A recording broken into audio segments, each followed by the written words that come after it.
Guys, hari ni nak tunjuk korang macam mana untuk setting itu meter untuk D-Max. Okay, so mari kita tengok.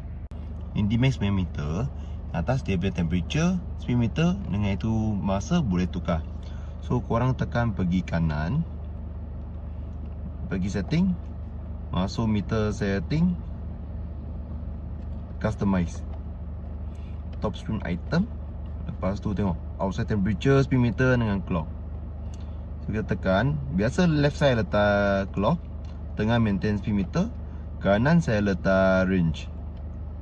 Ok, so end, semua dah siap, end saja. So korang boleh tengok sebelah kiri sudah jadi itu apa? Jadi itu masa, tengah speed meter, kanan itu range. Ok, so ini adalah cara untuk setting dia punya atas penebaran.